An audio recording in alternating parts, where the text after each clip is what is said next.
Hello, my friends. It is Karen, crazy, crafty adult lady, doll collecting lady. Extra crazy today because I have the extra large frappuccino, which I shouldn't have. In fact, it's probably going to give me palpitations. I don't know how much caffeine is in a giant ass latte, frappuccino, whatever. I don't know. Today, though, I am here not to talk about frappuccinos, but I have some Happy Mail.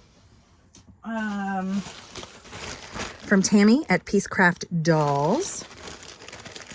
I thought we would open it together, and I got this a couple days ago, but I've been too busy to get into it, although I already thanked Tammy and let her know it arrived, and I know what it is. So, sorry, I make you guys seasick as usual. Let's see, is there a note? Yes. Let me see if it says anything that I need to. Oh, she just said, I gotcha. All right, guys, let's see what it is. I'm excited.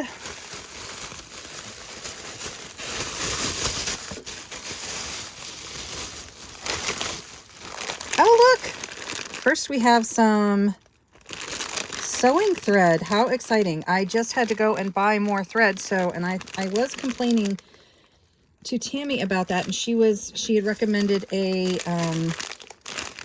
company that she uses. It looks like she must have donated some of her thread for me there, and she got me some regular all-purpose thread.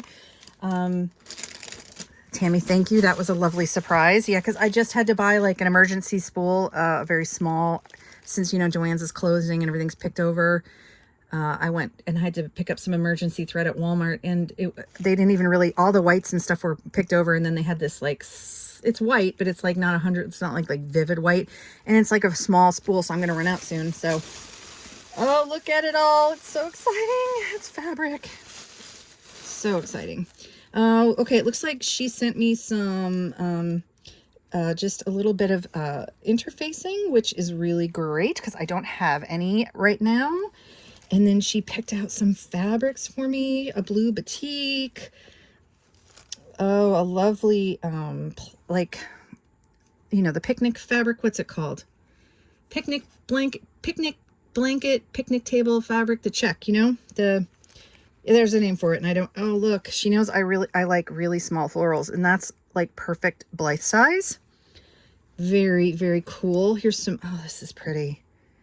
So I know she knows that I really like blues right now. I'm like really into blue at the moment.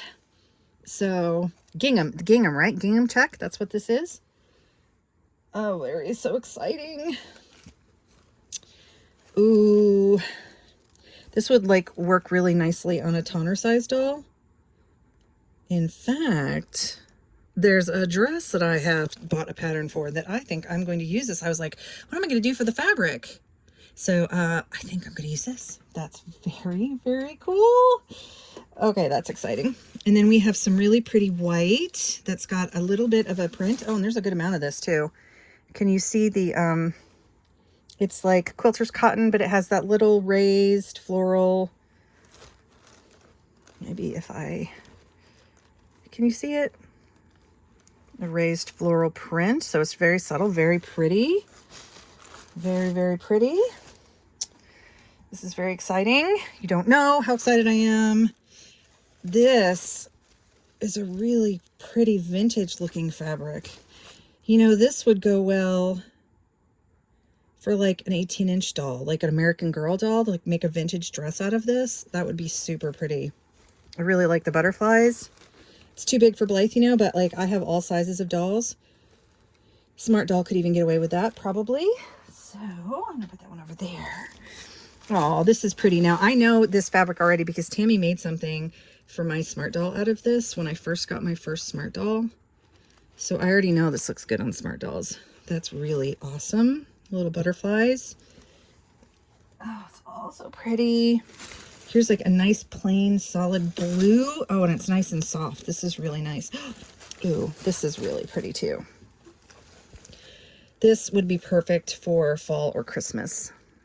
really great for Christmas. This would be like, make such pretty Christmas dresses for Blythe.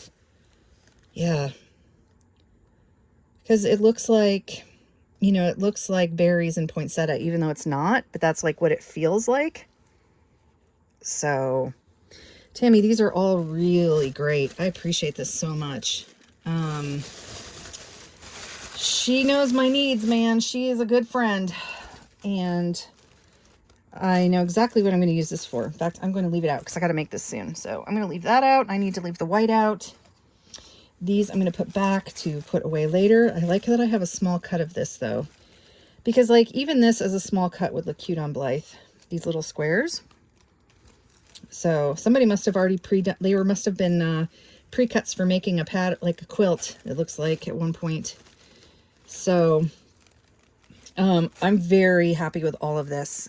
So I'm going to pop her a quick note and thank her profusely for these items. And the other thing I want to talk about in this video is just a follow-up on the dress I had been making for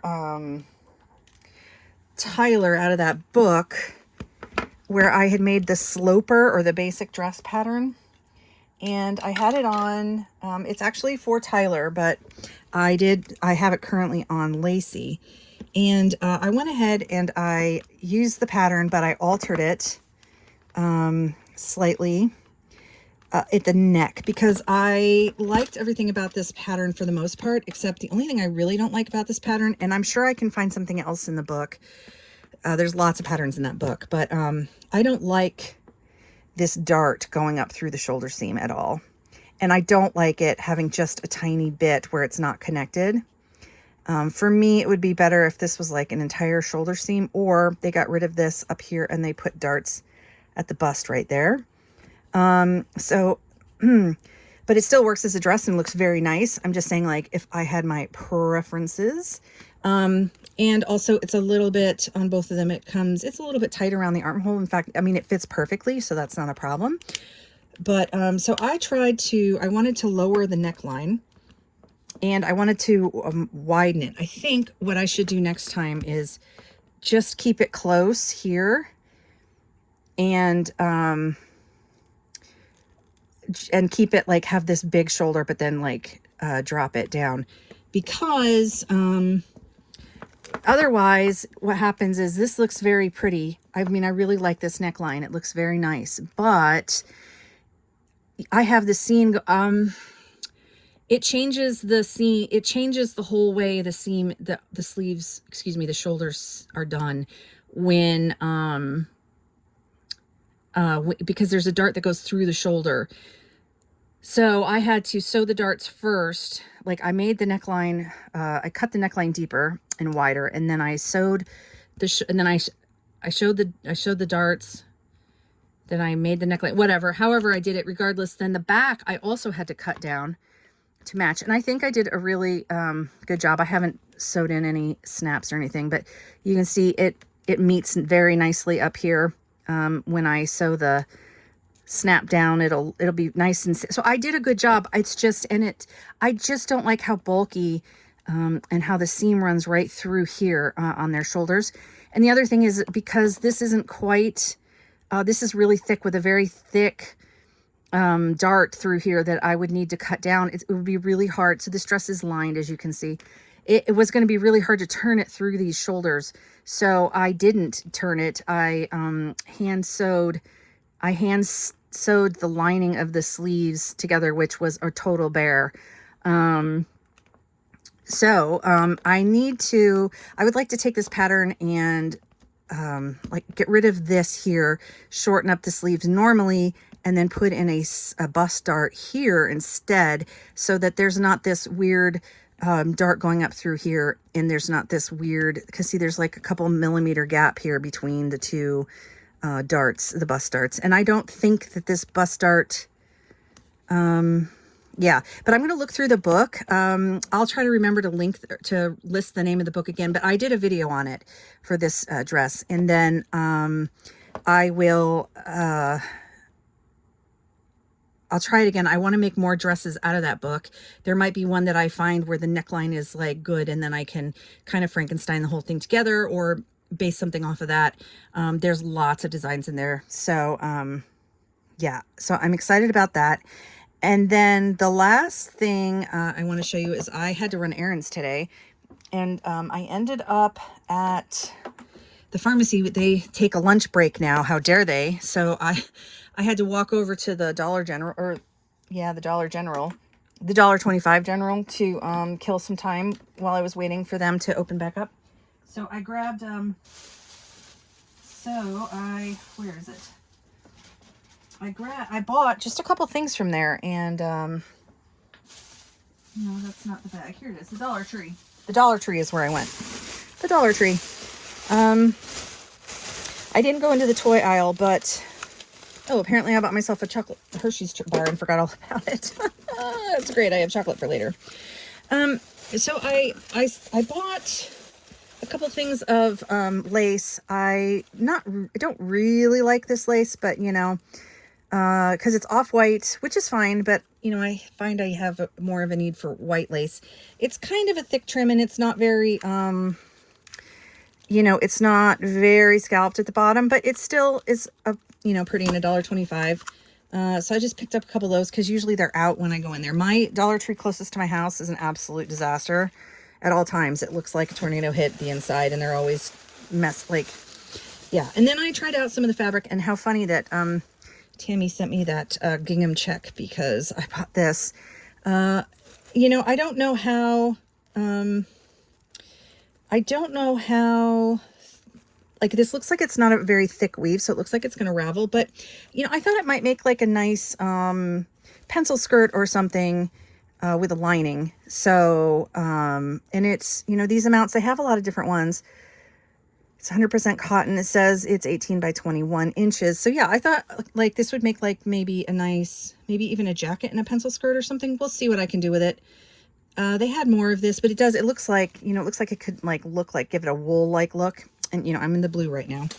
And then I bought these two. They had felt there too. I'm so sorry. I keep hitting this. I moved my tripod so it would have a better angle, and it's right in front of me, and I keep hitting myself.